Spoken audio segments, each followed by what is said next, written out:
అయ్యా జగన్మోహన్ రెడ్డి గారు, జీవో 133 ఏముంది జీవోలో? చాలా క్లియర్గా, in view of the provision envisaged under section 12(1) of APMERC act, ఇందాక నేను చదివి వినిపించా కదండి, ఏపీఎంఈఆర్సీ యాక్ట్ సెక్షన్ 12(1) ప్రకారం to strengthen the existing government hospitals, medical and nursing colleges, construction of new government hospitals, medical and nursing colleges, and for raising of funds, the government hereby issue orders to reclassify the competent authority seats of undergraduate course MBBS in government medical colleges.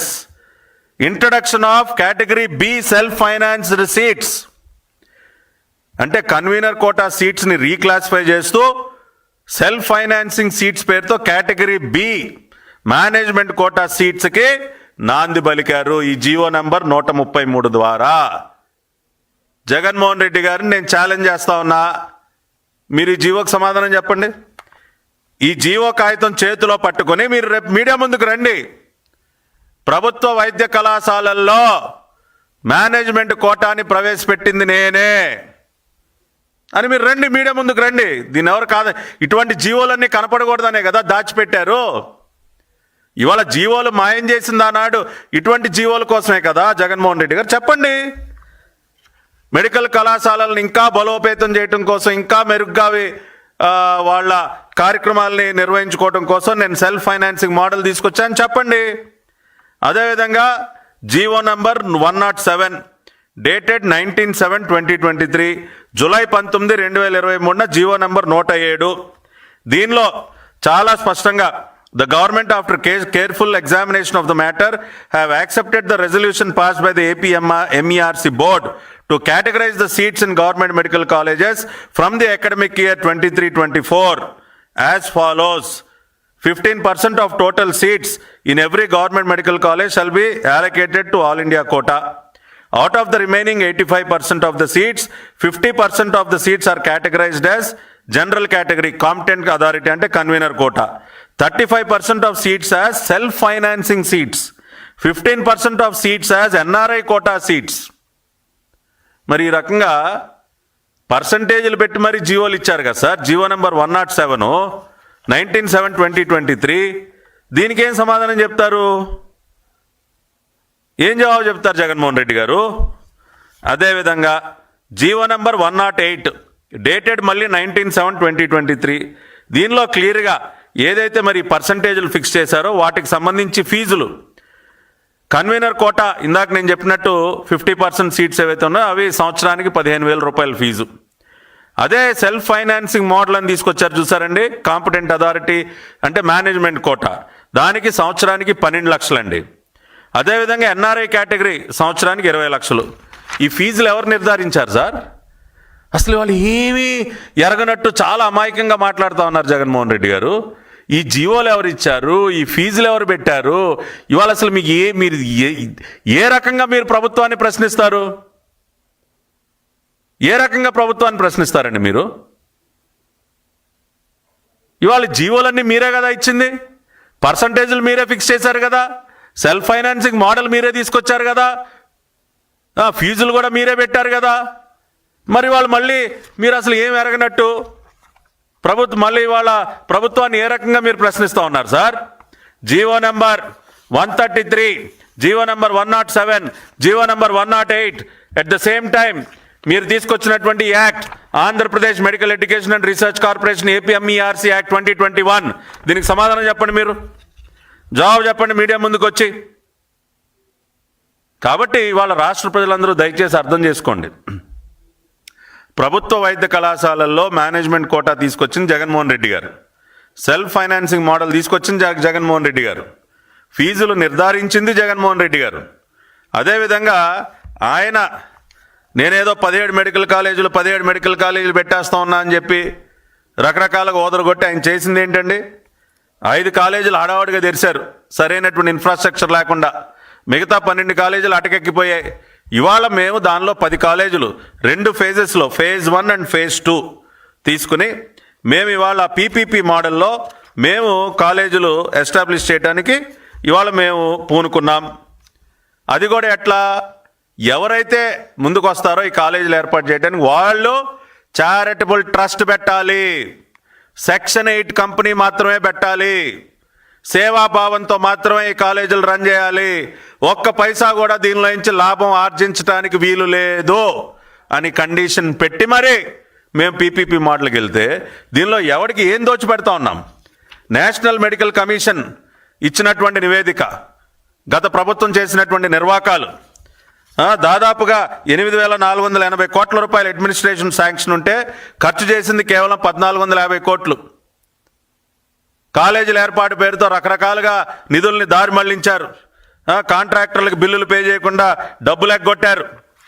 ఇవాళ ఇన్ని పాపాలు చేసి పూర్తిగా వైద్య వ్యవస్థను భ్రష్టు పట్టించి ఇవాళ గవర్నమెంట్ మెడికల్ కాలేజీల ఏర్పాటు పేరుతో మీరు అనేక అవినీతి కార్యక్రమాలకు పూనుకొని ఇవాళ మీరు మాట్లాడతారండి? మీరు మమ్మల్ని ప్రశ్నిస్తారా? ఇవాళ వాటన్నిటిని మేము సరిచేస్తూ ఉన్నాం. ఇవాళ మీరు ఒక్కసారి చూసినట్లయితే ఏదైతే మేము ఫస్ట్ ఫేజ్లో హాస్పిటల్స్ ఏర్పాటు ఏదైతే మేము పూనుకున్నామో దానికి సంబంధించే ఎన్ని కోట్ల రూపాయల వర్క్స్ ఇవాళ పెండింగ్లో ఉన్నాయండి? దాదాపుగా 1,464 కోట్ల రూపాయలు మార్కాపూర్, మదనపల్లి, పులివెందుల, ఆదోని ఫస్ట్ ఫేజ్లో మేము తీసుకున్నటువంటి కాలేజెస్. దానికే ఇవాళ 1,464 crores ఇవాళ వర్క్స్ పెండింగ్లో ఉన్నాయి. మరి దానికేం సమాధానం చెప్తారు? అసంపూర్తిగా అన్నీ వదిలేసి ఇవాళ అంటే మన బిడ్డలో ప్రాపర్ ఇన్ఫ్రాస్ట్రక్చర్ ఉన్నటువంటి కాలేజెస్లో చదువుకోవటం మీకు ఇష్టం లేదా? అది వద్దంటారా? ఆ కార్యక్రమం చేపట్టొద్దంటారా? ఇవాళ గతంలో 22 మెడికల్ కాలేజీలు ఏర్పాటు చేసినటువంటి చరిత్ర నారా చంద్రబాబు నాయుడు గారిదండి. మీరు చేసిందేంటి? అసంపూర్తిగా ఒక 5 కాలేజీలు. అంతేకాకుండా తిరుపతిలో బర్డ్ ఆసుపత్రి కానీ, టాటా క్యాన్సర్ ఇన్స్టిట్యూట్ కానీ ఎవరు తీసుకొచ్చారు? చంద్రబాబు నాయుడు గారు కాదా? ఆ రోజున అన్న Nandamuri Taraka Ramarao first health university 1986లో వాళ్ళ ఎన్టీఆర్ హెల్త్ యూనివర్సిటీని స్థాపించింది తెలుగుదేశం పార్టీ, స్వర్గీయ అన్న నందమూరి తారక రామారావు. మీరు తండ్రి గారు కానీ ఏమైనా ఒరగబెట్టారా ఈ రాష్ట్రానికి? ఏ స్కీమ్ తీసుకున్నా దాని వెనక స్కామే కదా సార్ ఉండేది. ఇవాళ 2015లో మంగళగిరిలో అత్యద్భుతంగా నడుస్తోంది all India institute of medical sciences. ఎవరు తీసుకొచ్చారు? నారా చంద్రబాబు నాయుడు గారు కదా? మీరేం తెచ్చారు 1924 మధ్య? ఈ విధంగా చెప్పుకుంటూ పోతే ఎన్ని రకాల కార్యక్రమాలు తెలుగుదేశం పార్టీ గతంలో అధికారంలో ఉన్నటువంటి సమయంలో ఎన్ని కార్యక్రమాలు చేసాం, ఎన్ని ప్రతిష్టాత్మకమైనటువంటి సంస్థలను తీసుకొచ్చాం, ఎన్ని మెడికల్ కాలేజీలను ఏర్పరిచాం, హెల్త్ యూనివర్సిటీని ఏర్పాటు చేయటం కానీ ఇవన్నీ కూడా చేసుకుంటూ మళ్ళీ తిరిగి ఇంకొక 10 కాలేజీల ఏర్పాటుకి ఇవాళ రంగం సిద్ధం చేసి అన్ని రకాలుగా ట్రాన్స్పరెంట్గా, పారదర్శకంగా ముందుకు వెళతా ఉంటే బురద జల్లే కార్యక్రమం చేస్తూ ఉన్నారు జగన్మోహన్ రెడ్డి గారు. కాబట్టి దయచేసి ఇవాళ రాష్ట్ర ప్రజలందరూ కూడా ఈ మెడికల్ కాలేజీలకు సంబంధించి ఏదైతే ఒక దుష్ప్రచారం జరుగుతోందో దాన్ని దయచేసి అర్థం చేసుకోండి. చంద్రబాబు నాయుడు గారి ప్రభుత్వానికి ఉన్నటువంటి నిజాయితీ, నిబద్ధతను అర్థం చేసుకోండి.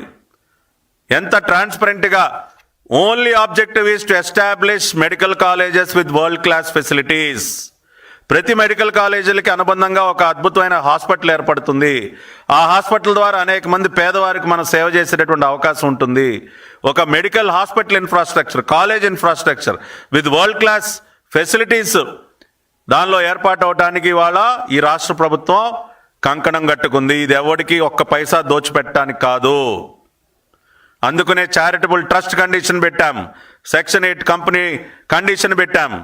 ఆ రకంగా ఇది ఎవరికి కూడా లాభాలు ఆర్జించి పెట్టడానికి కాదు, దీనిలోంచి ఎవరు లాభాలు పొందటానికి కూడా వీలు లేకుండా పూర్తిగా కాలేజ్ అభివృద్ధి కోసమే ఈ కార్యక్రమాన్ని పీపీపీ మోడల్లో తీసుకున్నాం అనడానికి ప్రత్యక్ష తార్కాణాలు కూడా ఇవాళ అవన్నీ కూడా మీకు చదివి వినిపించడం జరిగింది. అంతేకాకుండా మరి ఇవాళ ప్రైవేట్ వైద్య కళాశాలల గురించి మాట్లాడుతున్నటువంటి జగన్మోహన్ రెడ్డి గారు, వారు తీసుకొచ్చినటువంటి జీవోలు, వారు తీసుకొచ్చినటువంటి చట్టాలు, ప్రభుత్వ వైద్య కళాశాలల్లో కూడా మరి సెల్ఫ్ ఫైనాన్సింగ్ మోడల్ తీసుకొచ్చి మరి మేనేజ్మెంట్ కోటా సీట్లు ఏర్పాటు చేసినటువంటి జగన్మోహన్ రెడ్డి గారు ఇవాళ ఏం మాట్లాడుతూ ఉన్నారు? పర్సంటేజీలు ఫిక్స్ చేసినటువంటి జగన్మోహన్ రెడ్డి గారు ఏం మాట్లాడుతూ ఉన్నారు? ఫీ స్ట్రక్చర్స్ ఫిక్స్ చేసినటువంటి జగన్మోహన్ రెడ్డి గారు ఇవాళ ఏం మాట్లాడుతూ ఉన్నారో మరి ఆ జీవోలన్నీ కూడా నేను చదివి వినిపించడం జరిగింది.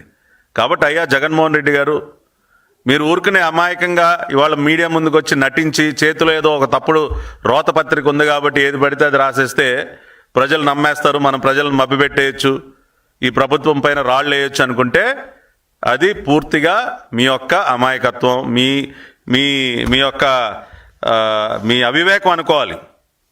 ఇవాళ ఈ రకంగానే వాస్తవాలతో ప్రజల ముందుకు వస్తాం. మా ప్రభుత్వంకు ఉన్నటువంటి నిజాయితీ ఇవాళ గౌరవ ఆరోగ్య శాఖ మంత్రి గారు సత్యకుమార్ యాదవ్ గారు కానీ, రాష్ట్ర ముఖ్యమంత్రి వర్యులు నారా చంద్రబాబు నాయుడు గారు, వీరిద్దరూ కూడా ఎంతో నిజాయితీగా ఇవాళ మెడికల్ ఇన్ఫ్రాస్ట్రక్చర్ని ఇంప్రూవ్ చేస్తూ ఉన్నారు, కాలేజ్ ఇన్ఫ్రాస్ట్రక్చర్ని ఇంప్రూవ్ చేస్తూ ఉన్నారు. కాబట్టి ఖచ్చితంగా అదేవిధంగా గౌరవ ప్రధానమంత్రి నరేంద్ర మోడీ గారి మద్దతుతో చంద్రబాబు నాయుడు గారి సారథ్యంలో సత్యకుమార్ యాదవ్ గారు ఆరోగ్య శాఖ మంత్రిగా అద్భుతంగా ఈ కాలేజీలన్నీ కూడా ఏర్పాటు అవుతాయి. మన బిడ్డలు మరి వైద్య విద్యా రంగంలో కూడా అత్యున్నత ప్రమాణాలతో కూడినటువంటి కాలేజీల్లో చదువుకుని రేపటి రోజున వారు మరి రీసెర్చ్ ఓరియంటెడ్గా ఎంతో మంచి పేరు తెచ్చుకుని వైద్య రంగంలో విప్లవాత్మకమైనటువంటి మార్పులకి శ్రీకారం చుట్టే విధంగా అటువంటి మన యూత్కి కూడా అటువంటి ఇన్ఫ్రాస్ట్రక్చర్ క్రియేట్ చేసి వారందరినీ కూడా ఆ విధంగా రూపుదిద్దే విధంగా కూడా ఈ ప్రభుత్వం తన సహకారాన్ని అందిస్తుందని చెప్పి తెలియజేస్తూ